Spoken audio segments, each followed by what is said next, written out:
કેમ છો વિદ્યાર્થી મિત્રો?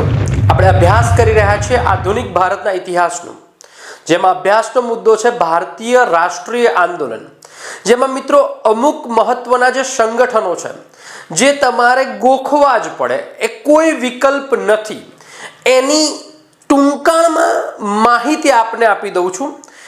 મિત્રો મેં વર્ષ વાઇઝ ગોઠવ્યા છે, એ રીતે આપ યાદ રાખજો તો ઉતરતા ક્રમમાં ચઢતા ક્રમમાં પૂછે તો પણ તમારે કામ આવે. સંગઠનનું નામ, સંગઠન કયા વર્ષમાં બન્યું, સંગઠનના સ્થાપક કોણ અને એક સ્થાપના કઈ જગ્યાએ સ્થળે થયું હતું, એની ચર્ચા કરવાની છે. મિત્રો તો અહીં મેં જે લખેલું છે એ તમારે વારંવાર જોવાનું છે અને વારંવાર સાંભળવાનું છે. આ ગોખવાનો વિષય છે, આમાં કોઈ સમજવાની વૃત્તિ નથી. મિત્રો આપણે ચર્ચા કરી રહ્યા છીએ ભારતીય ક્રાંતિકારી સંગઠન. વન બાય વન હું તમને સમજાવી દઉં છું. તો મિત્રો પહેલું સંગઠન છે મિત્ર મેલા. અહીં મિત્રો જે આપણે ભારતીય રાષ્ટ્રીય આંદોલન પાઠ ભણી રહ્યા છે, એ પાઠને અનુલક્ષીને આ સંગઠનો મેં લીધેલા છે અને આ સંગઠનો વારંવાર પરીક્ષામાં પૂછાયેલા છે. એટલે મિત્રો આપની મને જરૂરિયાત લાગી અને આપની ગોખવાની ફરજ સમજી અને આ વિડીયો બનાવી રહ્યો છું. ઓકે, નહીતર તો લખેલું વાંચવું એ એક પાઠ છે જ નહીં ટીચર તરીકેનો, છતાંય પણ મારી ફરજ છે કે એક માર્ક્સ પણ ન જાય. ઓકે, મિત્ર મેલા નામનું સંગઠન હતું જે 1899માં બનેલ હતું. સ્થાપના વર્ષ હતું વીડી સાવરકર, ગણેશ સાવરકર એના સ્થાપક હતા અને આ સંગઠનનું સ્થળ હતું, એટલે કે કયા જગ્યાએ બન્યું હતું તો મહારાષ્ટ્રમાં. ફરીથી તમને જોઈ લઈએ તો મિત્ર મેલા નામનું સંગઠન હતું. 1899માં સંગઠન બન્યું હતું. વીડી સાવરકર અને ગણેશ સાવરકર એના સ્થાપક હતા અને આ સંગઠન એ મહારાષ્ટ્રમાં બન્યું હતું.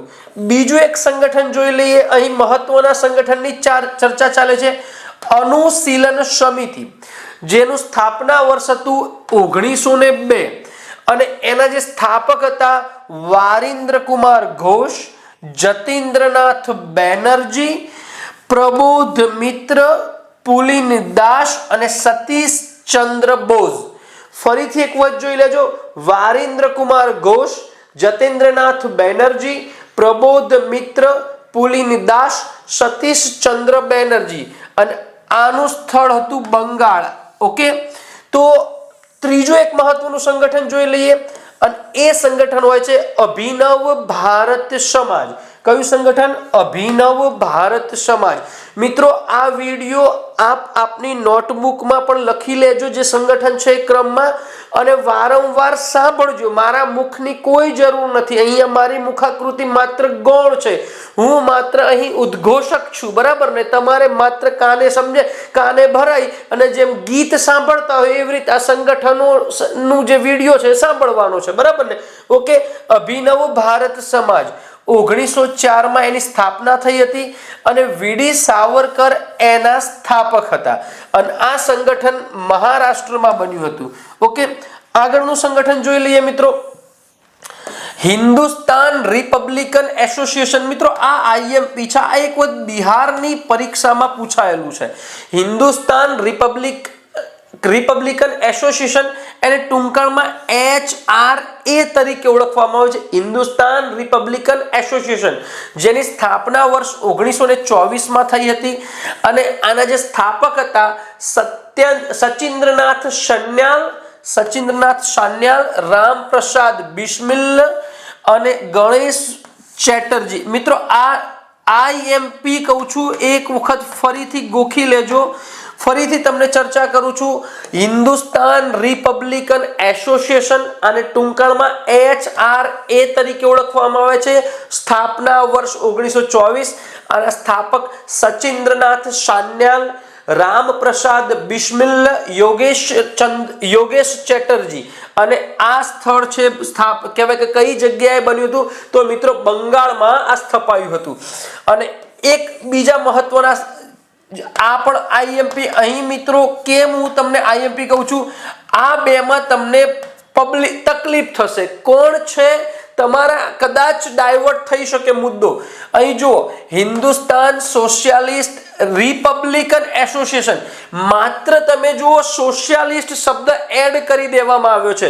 Hindustan socialist Republican association HSRA, બરાબર ને, આનું ટૂંકાણમાં નામ, અને આનું સ્થાપના વર્ષ હતું 1928, અને આ સ્થાપના કોને કરી હતી? ચંદ્રશેખર આઝાદ. મિત્રો આ પણ આઈએમપી છે, ભૂલાય નહીં, ગોખી મારજો. અને એ કઈ જગ્યાએ? તો દિલ્હી મુકામે સ્થપાયું હતું. ઓકે, એક બંગાળ મુકામે, અને એની કોપી મારી અને સોશિયાલિસ્ટ શબ્દ એડ કરીને ચંદ્રશેખર આઝાદે દિલ્હી મુકામે એક સંગઠન સ્થાપ્યું હતું, બરાબર ને.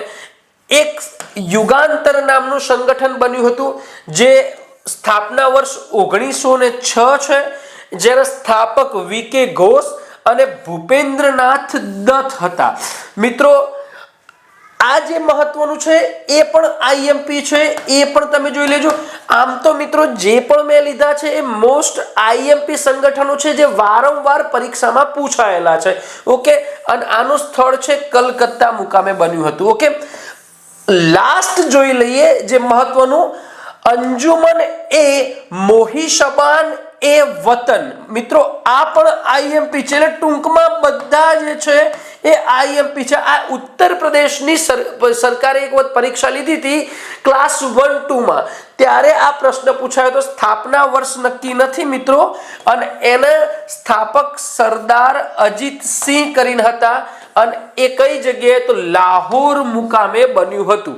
ઓકે, તો અહીં મિત્રો જે મેં તમને એ સંગઠનની માહિતી આપી કે જે ભારતીય ક્રાંતિકારી સંગઠનો બન્યા હતા. હજી મિત્રો 2-3 વિડીયો એવા આવશે કે માત્ર ને માત્ર તમારે સાંભળવાના જ છે. મારી મુખાકૃતિ ગૌણ થઈ જશે, અને તમારે એક કહેવાનું છે કે પીપીટી મને બનાવતા આવડતી નથી, એટલે હું ડબલ મજૂરી કરું છું. પહેલા લખું છું અને પછી તમને વિડીયો બનાવીને મૂકી દઉં છું. ઓકે, તો મળીએ છીએ બીજા વિડીયોમાં.